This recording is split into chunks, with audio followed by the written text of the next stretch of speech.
Hello, everyone. Welcome to this episode of Thinking for an Age, which I share on my channel, Tunde Akande Live. Today, we have another interesting topic before us, which is titled On Being Human. On Being Human. Before I go into the discussion proper, let me welcome my existing subscribers as well as those who are watching me for the first time.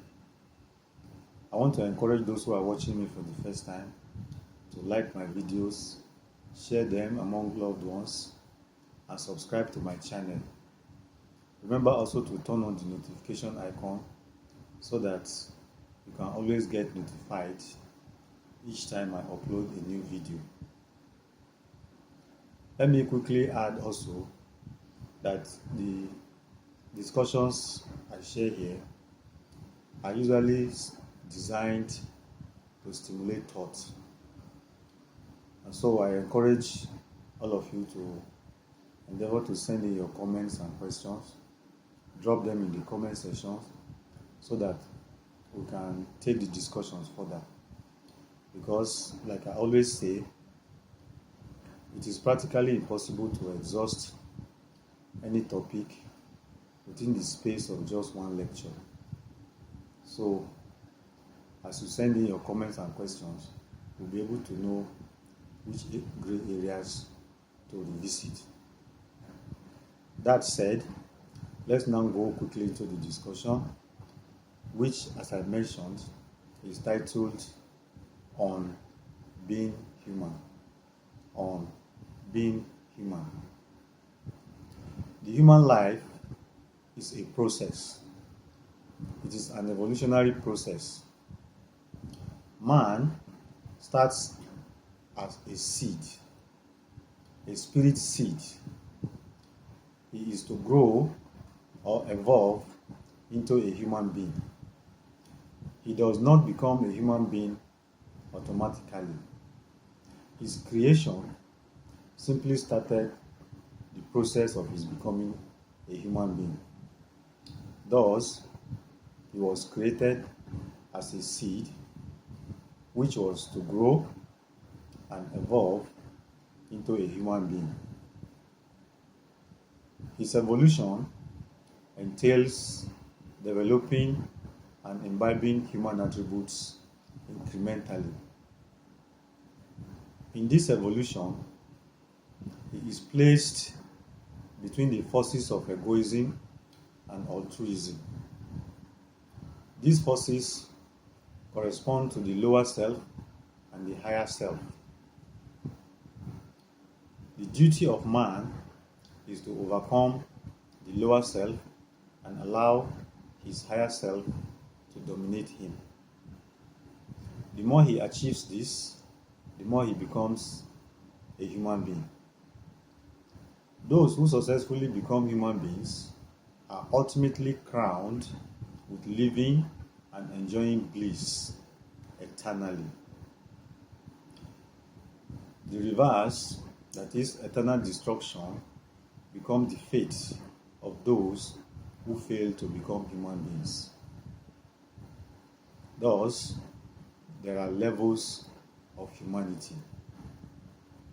Man started as a human seed, and he is to grow into a human being. He is to evolve into a human being. To evolve, he has to imbibe more and more humanity. The more he imbibes more humanity, the more he becomes human. The more he becomes human, the more he becomes enlightened, the more he becomes civil. And these attributes of enlightenment and civility begin to reflect, begin to manifest in the way he does things, in the way he relates with others. Thus, there are levels of humanity.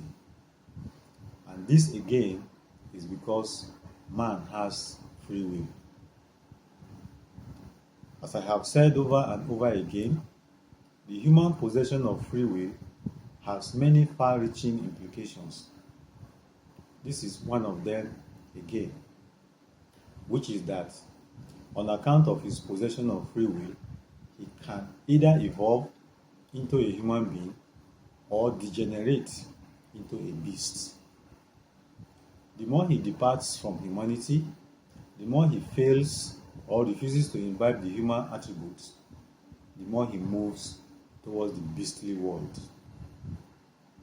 So, like I said, man is placed between the forces of egoism, which propel him to pursue only selfish interests, only things which benefit him here and now, and the forces of altruism, which propel or encourage him to do what is beneficial to all, that is, to be other considerate. So, there are levels of humanity. You can grow more and more into a human being. The more humanity you imbibe, the more human you become.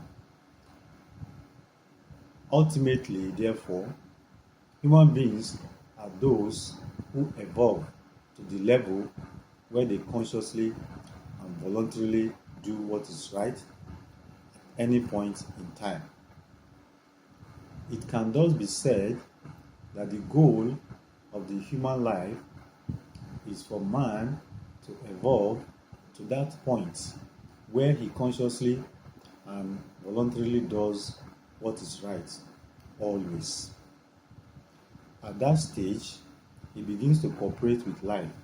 He begins to cooperate with nature to spread the goodness of the Creator.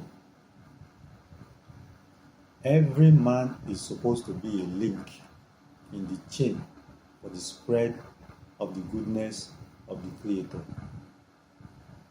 The Creator created the world in order to let us partake of His goodness. And every man is supposed to grow or evolve to become a link in the chain for the spread of this goodness.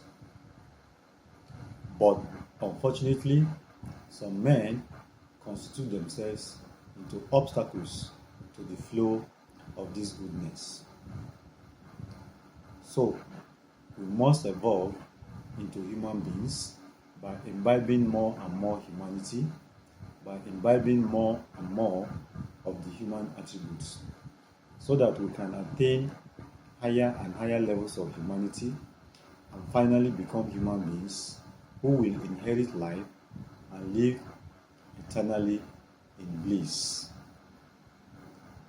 Thank you for listening. I want to pause here for today, but as I said, please remember to send in your questions and comments. Remember also to like and share this video. Subscribe to this channel if you have not done that, and turn on the notification icon so that you can always get notified each time I upload a new video. Once again, thank you for listening. Till I come your way again. Bye for now.